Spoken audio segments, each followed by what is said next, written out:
न hello friends, Hindi ज्ञानपुंज channel अपना एक और नया वीडियो लेकर आपके सामने प्रस्तुत है। यह वीडियो कक्षा 7वीं की नैतिक शिक्षा की बुक से है और पाठ का नाम है सत्संग का महत्व। मानव एक सामाजिक प्राणी है और समाज में उसे अच्छे एवं बुरे दोनों तरह के लोगों के संपर्क में रहना पड़ता है। दोनों का ही असर इंसान पर पड़ता है। यह हमें समझना होगा कि हमारे लिए कौन सा मार्ग सही है और कौन सा नहीं। यदि हम अच्छे लोगों की संगति करते हैं तो हमारा जीवन सुधर जाता है और यदि दुष्टों की संगति करते हैं तो हमारी जिंदगी नरक बन जाती है। इसलिए हमें सत्संग के महत्व को समझकर संगति करनी चाहिए, सुसंगति करनी चाहिए, क्योंकि कहा भी गया है सुसंगति से सुख उपजे, कुसंगति सुख जाए। इसलिए सत्संग का मतलब हुआ सज्जनों की संगति करना, अच्छे लोगों के साथ बैठना, अच्छे लोगों के आचरण का पालन करना। अब चलिए पाठ पढ़ते हैं। सत्संग का महत्व। सज्जनों के साथ संग अर्थात मिलजुल करना, उनके साथ मिलजुल कर रहना, उनके पास बैठना, उनका उपदेश सुनना, उनसे बातें करना सत्संग कहलाता है। धर्म ग्रंथों में तथा कवियों की वाणियों में सत्संग की महिमा का बार बार वर्णन हुआ है। वास्तव में व्यक्ति के व्यक्तित्व का निर्माण उसके संग तथा परिवेश के आधार पर ही हुआ करता है। व्यक्ति जैसे परिवेश में रहता है, जैसे लोगों के संग में रहता है, उसके व्यक्तित्व पर भी वैसा ही असर पड़ता है। व्यक्ति जैसे परिवेश में रहता है, अच्छे या बुरे जैसे भी लोगों का संग करता है, वैसा ही स्वभाव उसका भी बनने लगता है। अगर वो अच्छे लोगों के संगति में रहता है, अच्छे लोगों के परिवेश में रहता है, तो उसका स्वभाव अच्छा बनता है, और यदि वो बुरे दुष्ट लोगों की संगति में रहता है तो उसका स्वभाव बुरा बनने लगता है। अपने संगी साथियों के आचरण जैसा ही उसका आचरण होने लगता है। जैसे उसके साथी होते हैं, जैसे उसके दोस्त होते हैं, उसके दोस्तों का जैसा आचरण होता है वैसा ही उसका भी आचरण बनने लगता है। उनके गुण दोष उसके अपने गुण दोष बनने लगते हैं। यही कारण है कि धर्मशास्त्र और महापुरुष सत्संग पर बल देते हैं और कुसंगति से दूर रहने के लिए कहते हैं। उनकी स्पष्ट चेतावनी है कि नीच लोगों की संगति से बुद्धि नीच हो जाती है, कि जो नीच लोगों की संगति करता है ऐसे लोगों की बुद्धि भी नीच हो जाती है, मतलब एकदम निम्न हो जाती है, निम्न स्तर की हो जाती है। समानों की संगति बुद्धि को समान बने रहने देती है, और जब वो अपनी बराबरी के लोगों के साथ संगति करता है तो उसकी बुद्धि भी जो है उनके जैसे ही बनी रहती है। जबकि सत्संग उसे विशिष्ट बना देता है और अच्छे लोगों का साथ व्यक्ति को विशेष बना देता है, स्पेशल बना देता है। सत्संग बुद्धि को उज्ज्वलता प्रदान करता है। चंदन के पास के दूसरे वृक्ष भी सुगंधित हो जाते हैं। यदि चंदन के पास दूसरी प्रजाति के पेड़ खड़े हैं तो वे भी चंदन की तरह ही सुगंध देने लगते हैं। जिस प्रकार जल की बूंद गर्म तवे पर पड़ने पर नष्ट हो जाती है और कमल के पत्ते पर मोती जैसी लगती है, और वही बूंद यदि स्वाति नक्षत्र में समुद्र की सीपी में गिर जाए तो मोती बन जाती है। कहा भी गया है, कदली सीप भुजंग मुख स्वाति एक गुण तीन, जैसी संगति बैठिए तैसो ही फल दीन।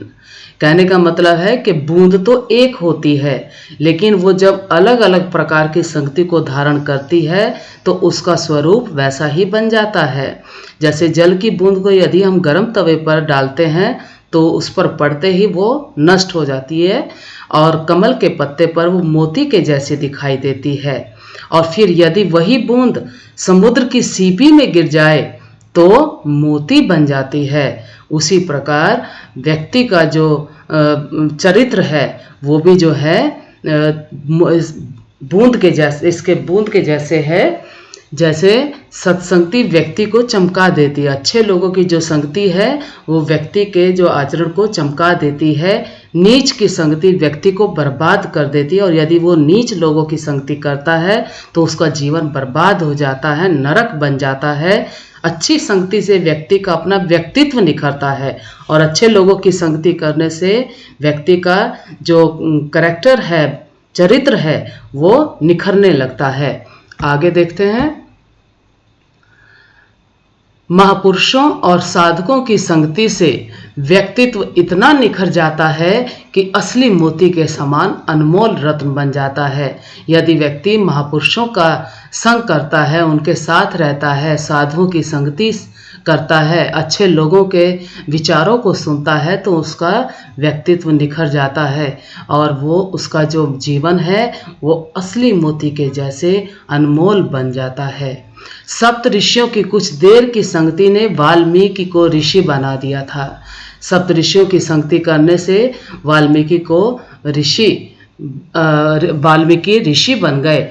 पारस की संगति तांबे को सोने में बदल देती है, और पारस की संगति से तांबा यदि होता है तो वो सोने में बदल जाता है। लकड़ी के संग लोहा भी पानी पर तैर जाता है।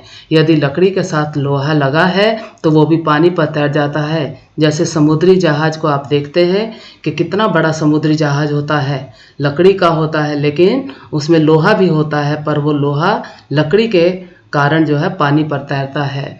विद्वानों के पास रहने वाले तोता मैना वैदिक ऋचाओं का पाठ करने लगते हैं। भौरे के साथ खेलता हुआ कीड़ा भी भौरा बन जाता है। चंदन वृक्ष के निकटवर्ती वृक्ष चंदन ही बन जाते हैं। तो ये कुछ उदाहरण दिए गए हैं जिससे जो है अच्छे लोगों की संगति करने से व्यक्ति अच्छा बनता है।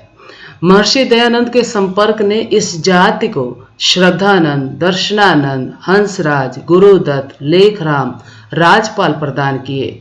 गांधी जी के संग ने जवाहरलाल नेहरू, सरदार वल्लभ भाई पटेल, राजगोपालाचार्य, राम मनोहर लोहिया, जयप्रकाश नारायण, कृपलानी जैसी विभूतियां देश को दी।